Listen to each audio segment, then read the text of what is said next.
Well, I don't have much today. Most of my life this time of year is chop wood and carry water. I got to chop up some wood because we got some cold weather coming. But I'm still working on this. I just got a fire going in here.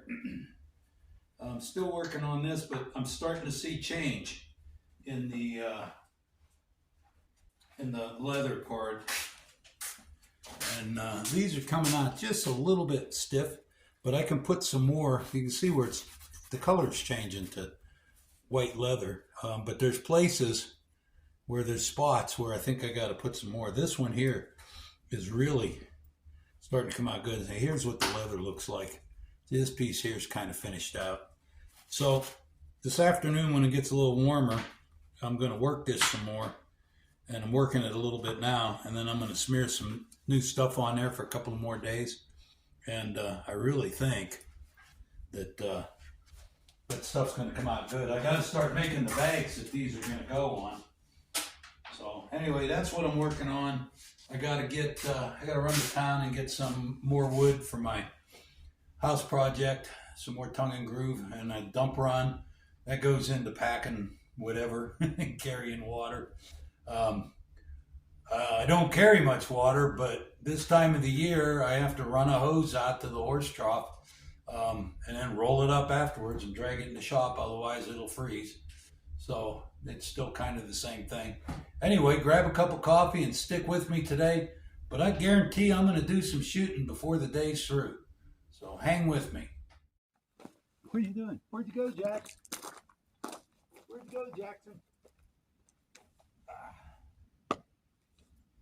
Teaspoon, why don't you grab a few pieces and pack them in, huh?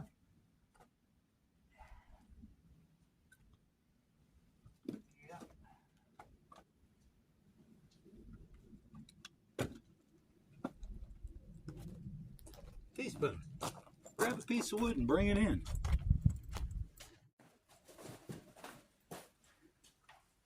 Oh, okay.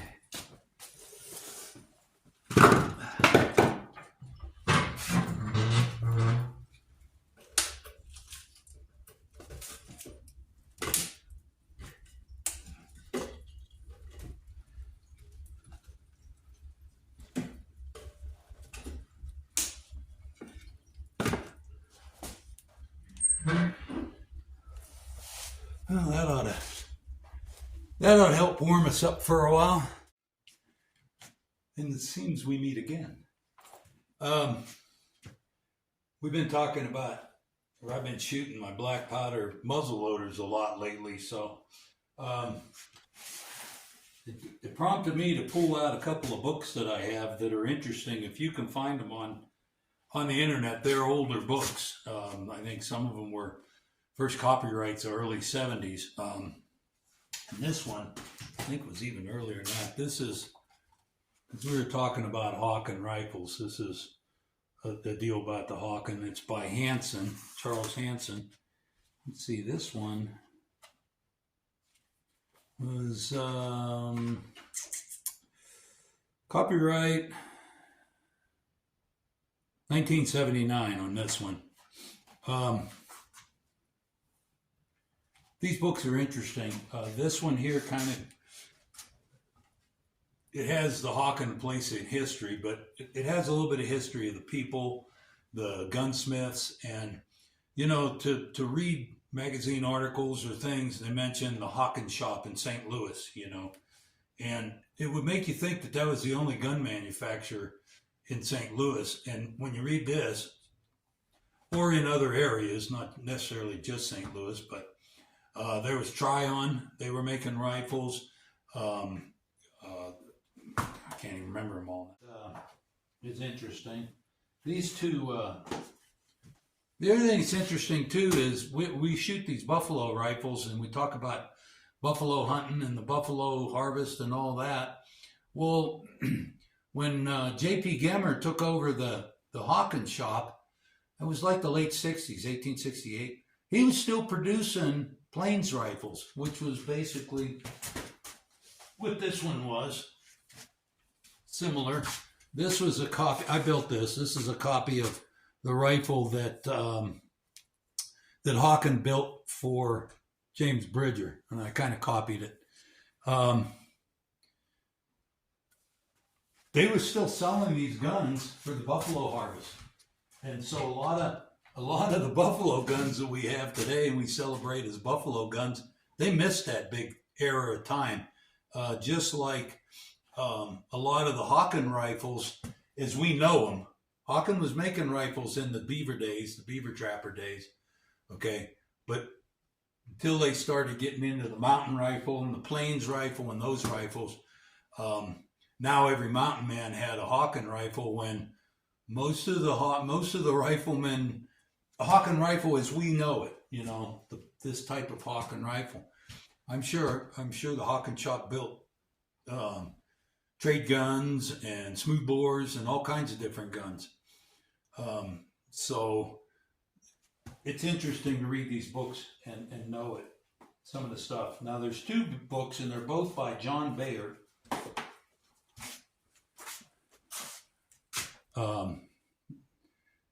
This one here is an actual book that he wrote just for this book. This one here has a lot of articles in it to try to get them. These ones here that I got are in excellent shape for their age. So anyway, since how we're talking Hawken, I thought you might be interested in looking into these books. So today, this Hawken that I've got here, like I say, I built this. It's I did the traditional rust brown on the iron. It's an iron mounted gun, and it has a dark. It's a maple stock, but it's dark. It didn't come out to have a whole lot of curl, even though I ordered it as a piece of high curl wood. It didn't stain out that way, but it still turned out dark, much like them rifles. I did a little silver work on it. I put this star on the stock, which I thought was kind of cool. This one has the traditional kind of keyhole type lock plate. And then what wasn't traditional on a rifle was this silver. And this was the first time I ever did it. It didn't come out as good as I'd have liked it to, but it's there now. 54 caliber. This would have been the rifle that he made for Jim Bridger.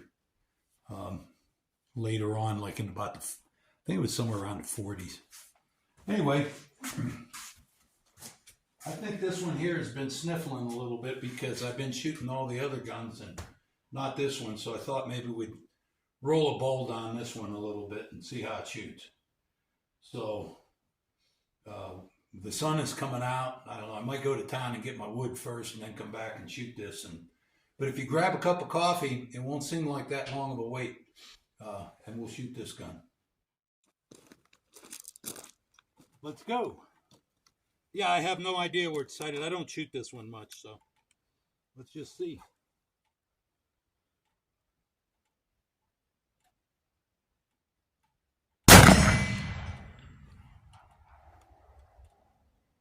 That shot pretty good. Looks like it hit the green. I got a green dot on there. That was 100 grains, triple F, with a 5.30 round ball, a 0.15 patch, which slid down the barrel good. This rifle actually, if somebody was interested in it, I'd probably, I built it for somebody and then they kind of canned out on me. So okay.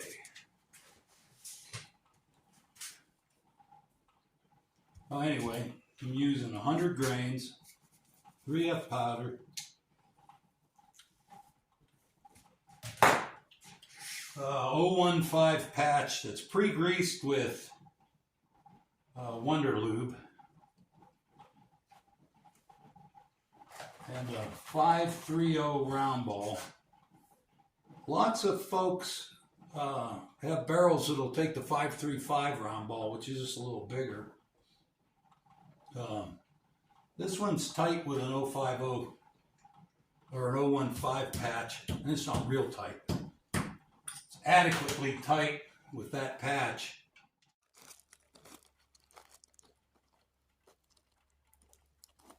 Yeah, that last one, when I was looking at the primer, it looked like it was on half of the floor of the cap and kind of pushed up against the side.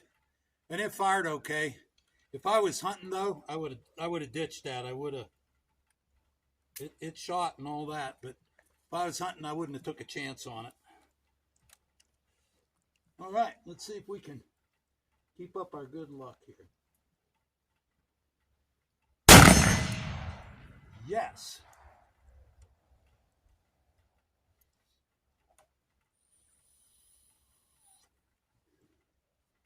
Well, I'm going to shoot a few more rounds.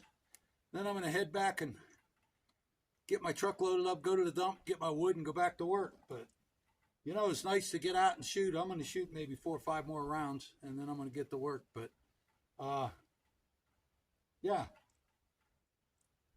Come on, let's go in the shop and run a patch down here and clean it, and we'll finish up. Anyway, this one has a patent breech on it, so you can actually pull the barrel off and do the toilet flush out if you want, or the bucket flush if you're a little more civilized than I am. But I only shot about 8 or 9 times, so I'm just gonna run a swab down it, because I might even shoot a little more later on when I get done with my work. So let's start out with, I use Windex with vinegar. Very important, with vinegar. And that usually. So how many of you guys actually have a separate wiping stick than what's on the bottom of your gun?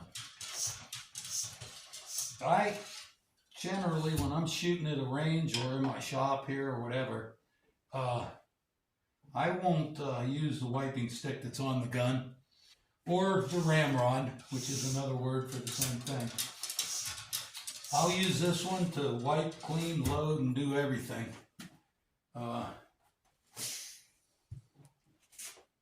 Just an extra stick that I have. And like if I go to shoot where you're walking, you know, walking on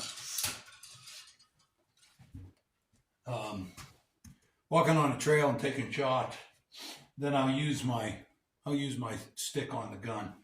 But when I'm on the range or whatever, I like to use a separate wiping stick. I don't take a chance of breaking my good stick on the gun. Some folks, there's a company that makes ramrods or wiping sticks for these Hawkens that'll fit here, but they're made out of the same plastic stuff that this is. And they're pretty good because chance of them breaking are really slim. And breaking is something you really want to try to avoid. If you're lucky, the stick will just break. If you're me, the stick will break, and it'll break with a sharp point in your hand. It'll go stick right in the side of your hand. And then it's another trip to the emergency medical take money out of your wallet department. So I try to stay away from that. That's all I'll do there for that, because it's just going to sit, and I'll probably shoot this again before, if not before the day's over, but before the next couple days over, so it can just sit on the bench here. Anyway, that's all I got for you today. Sorry. I'm waiting for musket balls for the shotgun, and I'm just going to continue working and chopping wood and packing water, or in between shooting. That's my life. Anyway, I'm Buckskin Dave. You guys have a great day. Glad you stopped in for a cup. I'll see you next time. Bye-bye.